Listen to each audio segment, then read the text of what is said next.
નમસ્તે વિદ્યાર્થી મિત્રો, ધોરણ 12 રસાયણ વિજ્ઞાન એકમ 10 હેલો આલ્કેન અને હેલો એરિન સંયોજનો ભાગ 10 ભાગ 9માં આપણે કિરાલ કાર્બન પરમાણુ સાથે ચર્ચા કરી હતી, જેમાં આપણે જોયું હતું કે કાર્બન પરમાણુ સાથે જોડાયેલા અન્ય 4 પરમાણુ કે સમૂહ ભિન્ન ભિન્ન હોય તો એને કિરાલ કાર્બન પરમાણુ કહેવામાં આવે છે. બીજી એક નોંધનીય બાબત, કાર્બન sp3 સંકૃત હોવો જરૂરી છે. આ બે શરત હોવી ખૂબ અગત્યની છે. હવે આજે આપણે જોઈશું અન્ય ઉદાહરણ, ગ્લુકોઝ C6H12O6 અને સામે જોઈશું એની જ સામે ફ્રુક્ટોઝ, જેનું અણુસૂત્ર છે C6H12O6. અહીંયા પણ પરંતુ બંનેના બંધારણીય સૂત્ર જો જોવા જઈએ તો બંધારણીય સૂત્રોમાં ઘણો ફેર છે. આપણે જોઈએ વારાફરતી બંને ઉદાહરણો.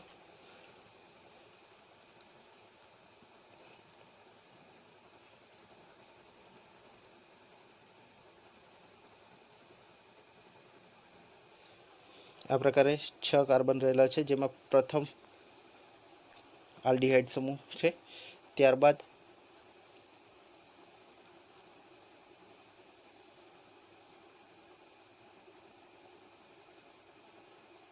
OH ને H. તો અહીંયા આપણે જોઈશું 1 by 1 1 2 3 4 5 6 6 કાર્બન શૃંખલા. અહીં જોડાયેલો હાઇડ્રોક્સિલ આલ્ડીહાઇડ સમૂહ આ જે છે એ sp2 સંકૃત છે. છેલ્લે આ જે છે એમાં પણ બે હાઇડ્રોજન પરમાણુ હાજર છે, આથી આ પણ ન હોઈ શકે. આમ આ બે ભાગ ન હોઈ શકે. ત્યારબાદ અહીંયા જોઈશું તો કે 1 2 ત્રીજો ભાગ અને ચોથો ભાગ. આમ ચારે ચાર સમૂહ કે પરમાણુ કેવા છે? અલગ અલગ છે, માટે બીજા નંબરનો કાર્બન કિરાલ કાર્બન પરમાણુ. એ જ પ્રકારે ત્રીજો પણ અને ચોથો, અને એ જ પ્રકારે પાંચમો પણ. આમ ગ્લુકોઝમાં 4 કિરાલ કાર્બન પરમાણુ હાજર છે. બીજી એક ખાસ નોંધનીય બાબત ધ્યાન પર રાખવી કે ક્યારેક ઘણી વખત પૂછાય છે કે કયા પ્રકારનો છે, ડી ગ્લુકોઝ છે કે એલ ગ્લુકોઝ છે, ડેક્સ્ટ્રો છે કે લીવોર છે, એ કેવી રીતે નક્કી કરવું? તો સૌથી છેલ્લે જે OH સમૂહ છે આ કિરાલ કાર્બનનો જે સાથે જોડાયેલો OH છે, એ જો જમણી તરફ હોય તો એને વંચાય ડી ગ્લુકોઝ. આટલું જ ચેક કરવાનું. કિરાલ કાર્બનમાં સૌથી છેલ્લો કિરાલ કાર્બન સાથે જોડાયેલો OH સમૂહ જો જમણી તરફ હોય. ડી શા માટે? તે ડેક્સ્ટ્રો રોટેટરી છે, ડેક્સ્ટ્રો જમણી તરફ. હવે આ તરફ જોઈએ ફ્રુક્ટોઝ માટે. તો ફ્રુક્ટોઝનું બંધારણીય સૂત્ર, જેમાં એક કીટોન સમૂહ રહેલો છે હાજર.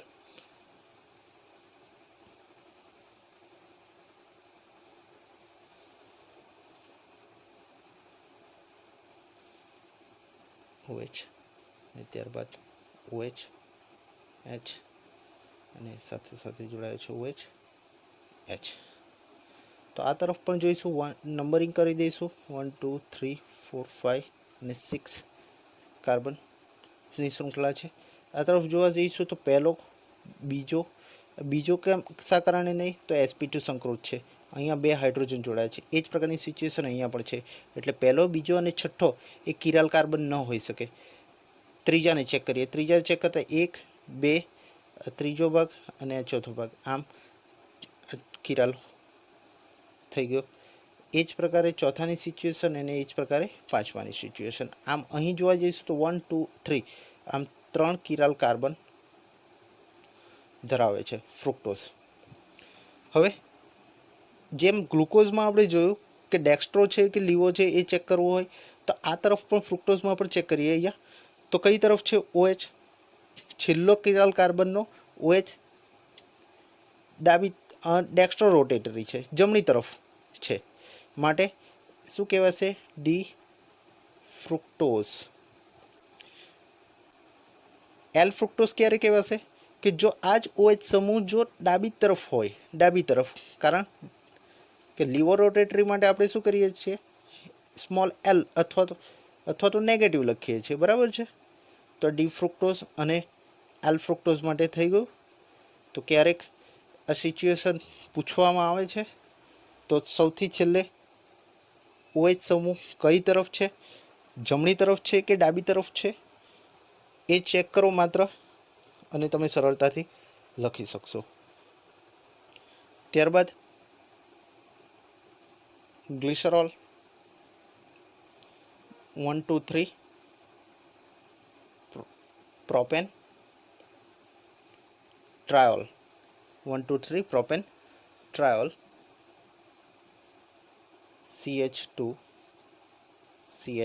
CH2 ને એની સાથે 3 OH સમૂહ.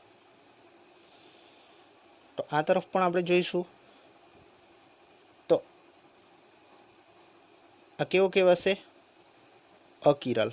કેવી રીતે? તો અહીંયા જોઈએ, પહેલો અને ત્રીજો, 1 2 અને 3 H 2 હાઇડ્રોજન પરમાણુ જોડાઈ ગયા છે ઓલરેડી, એટલે સમાન છે. એટલે પહેલો અને ત્રીજો નહીં આવી શકે, બીજો પણ ન આવી શકે, કારણ કે આની સાથે ઉપર આપણે એક હાઇડ્રોજન અહીંયા લખીએ, આ OH થઈ ગયો. તો શું થશે? આ ભાગ અને આ ભાગ સમાન થઈ જશે. એટલે આ કેવો કહેવાશે? તો કે અકિરાલ અણુ.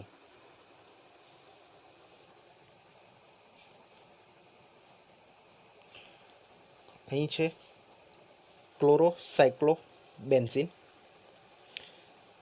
જેમાં આ ભાગ આપણે જોવાનો છે જે કિરાલ છે કે નહીં. તો અહીં આપણે જોઈશું તો આ જે કોર્નર છે એ કોને રિપ્રેઝન્ટ કરે છે? તો કે CH2 સમૂહને. તો આ તરફ જો જોવા જઈએ તો આ તરફ અને આ તરફ બંને બાજુ કેવા છે? CH2 સમૂહ છે. માટે આ જે કાર્બન છે એ કેવો રહેશે? અકિરાલ રહેશે. આમ આ આખો અણુ અહીં જોઈશું તો કેવો રહેશે? અકિરાલ. અને એનું એક જ કારણ છે, આ તરફ 2 ડિગ્રી અને આ તરફ 2 ડિગ્રી, CH2 સમૂહ. એ જ પ્રકારે અહીંયા જોઈએ આપણે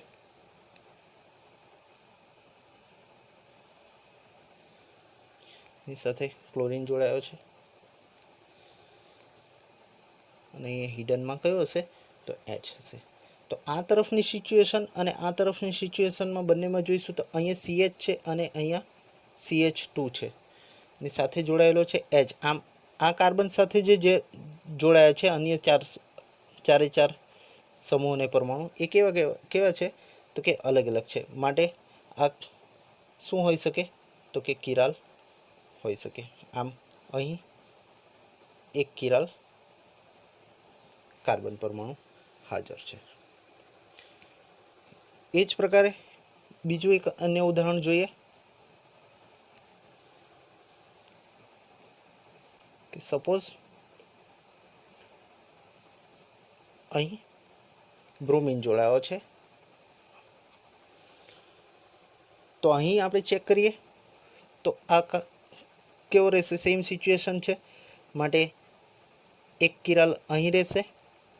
એ જ પ્રકારે અહીંયા જોઈશું તો આ પ્રકારની સિચ્યુએશન પણ કંઈક એવી જ છે નીચે પણ, એટલે આ પણ કેવો રહેશે? તો કે કિરાલ કાર્બન પરમાણુ રહેશે. આમ અહીં 2 કિરાલ કાર્બન પરમાણુ હાજર હશે. તો મિત્રો, આપણે અહીંયા વિવિધ ઉદાહરણની ચર્ચા કરી, જેમાં 1 કિરાલ કાર્બન પરમાણુ, 2 કિરાલ કાર્બન પરમાણુ અને 3 કિરાલ, 4 કિરાલ કાર્બન પરમાણુ હાજર હોય છે. તો ઘણી વખત પરીક્ષામાં પ્રશ્ન પૂછાય છે કે નીચેનામાંથી ઘટકની સંખ્યા, પ્રકાશ ક્રિયાશીલ ઘટકની સંખ્યા કેટલી છે? તો એના માટે સૂત્રની ચર્ચા કરીએ અહીંયા. તો કે પ્રકાશ ક્રિયાશીલ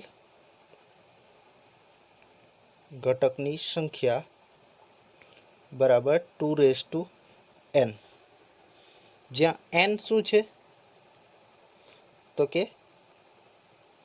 અણુમાં રહેલ ભિન્ન કિરાલ કાર્બન પરમાણુની સંખ્યા. આ એક ખાસ નોંધનીય બાબત છે, એટલે સીધી જ ગણતરી થઈ જાય.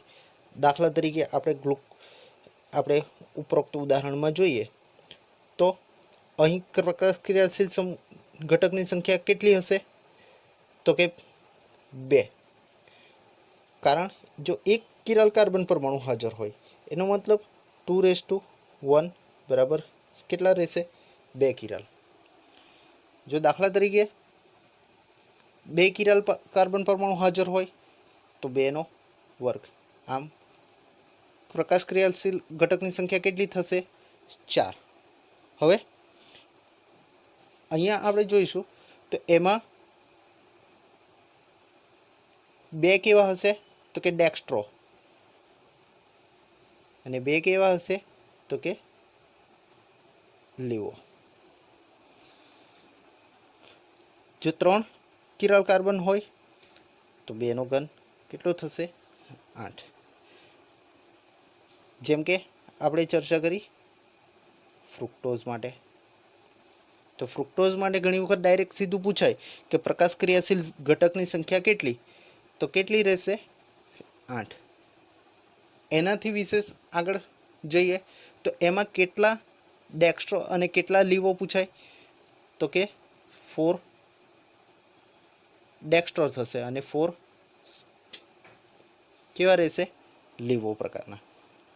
એ જ પ્રકારે જો 4 કિરાલ કાર્બન હાજર હોય, જેમ કે આપણે ચર્ચા કરી ગ્લુકોઝમાં, તો કે 2⁴ કેટલો થશે? 16. આમ અહીં આપણે જોઈશું તો 8 અને 8 8 ડેક્સ્ટ્રો અને 8 લીવો પ્રકારના હશે. એનાથી આગળ આપણે જો ચર્ચા કરીએ, અહીંયા 2 છે તો 1 ડેક્સ્ટ્રો અને 1 લીવો. આગળ ચર્ચા કરીએ તો એમાંથી કેટલા રેસેમિક મિક્સર મળે? તો અહીં જોઈશું તો કેટલા ક્રિયાશીલ ઘટક છે? 4. તો કેટલા રેસેમિક મિક્સર મળશે? તો કે 2 રેસેમિક મિક્સર મળે. 2 રેસેમિક મિક્સર મળશે. એ જ પ્રકારે અહીં જોઈશું તો કેટલા રેસેમિક મિક્સર મળશે? તો કે 4 રેસેમિક મિક્સર મળશે. અને અહીં જોઈશું તો કેટલા મળશે? તો 8 રેસેમિક મિક્સર મળશે. તો મિત્રો એક નેક્સ્ટ ઉદાહરણ જોઈએ આપણે ગ્લિસરાલ્ડી હાઇડ માટે, જેનું બંધારણીય સૂત્ર છે CHO CHOH CH2OH બંધારણીય સૂત્ર છે. એના વિશે આપણે ચર્ચા કરીએ તો જે રીતે આપણે ગ્લુકોઝમાં ચેક કર્યા હતા એ જ પ્રકારે અહીં OH CHO CHOH અને એની સાથે જે જોડાયો છે એ ભાગ છે CH2OH. બરાબર છે મિત્રો. તો અહીં આપણે જોઈશું 1 2 3 પહેલો અને ત્રીજો કાર્બન કિરાલના હોઈ શકે. બીજાની વાત કરીએ તો અહીંયા આપણે જોઈશું તો 1 2 3 અને 4 4 ભાગ અલગ અલગ છે, એટલે કિરાલ કાર્બન માત્ર અહીં 1 કિરાલ કાર્બન પરમાણુ હાજર છે. બીજી બાબત ખાસ આપણે લાસ્ટ ટાઈમ પર ચેક કીધું હતું કે ઘણી વખત પૂછાય છે કે ડેક્સ્ટ્રો છે કે લીવો છે, કેવી રીતે ખબર પડશે મિત્રો? તો કે કિરાલ કાર્બન પરમાણુ સાથે છેલ્લા કિરાલ કાર્બન પરમાણુ સાથે જોડાયેલ OH સમૂહ કઈ તરફ છે એ ચેક કરવાનું. જેમ કે અહીં જોઈશું તો કઈ તરફ છે?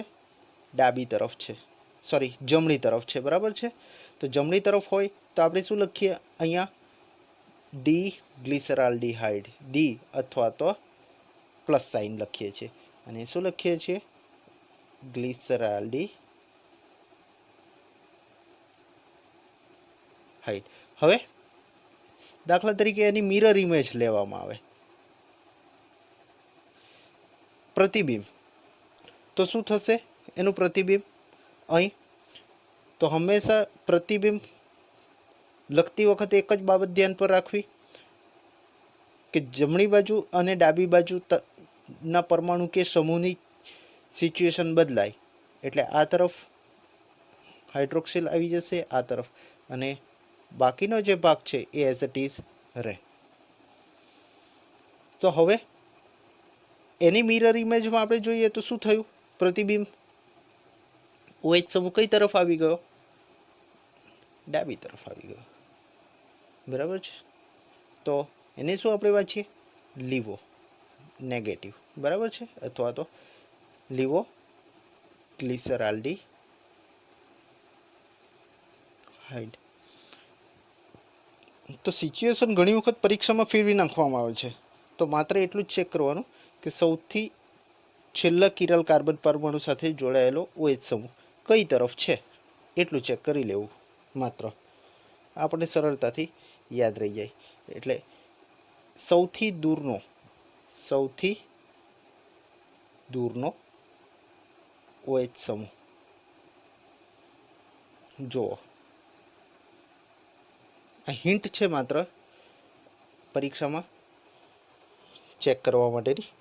તો અહીંથી પણ આપણે એની પણ ગણતરી કરી શકીએ, એમાં રહેલા પ્રકાશ ક્રિયાશીલ ઘટકની સંખ્યા. તો આ જે ઉપરનો જે ભાગ છે એ સ્પર્ધાત્મક પરીક્ષા માટે ખૂબ અગત્યનો છે. નેક્સ્ટ ટાઈમ આપણે ફરી પાછા અન્ય ઉદાહરણોની ચર્ચા કરીશું અને આગળના ભાગ તરફ આગળ વધીશું. Thank you very much.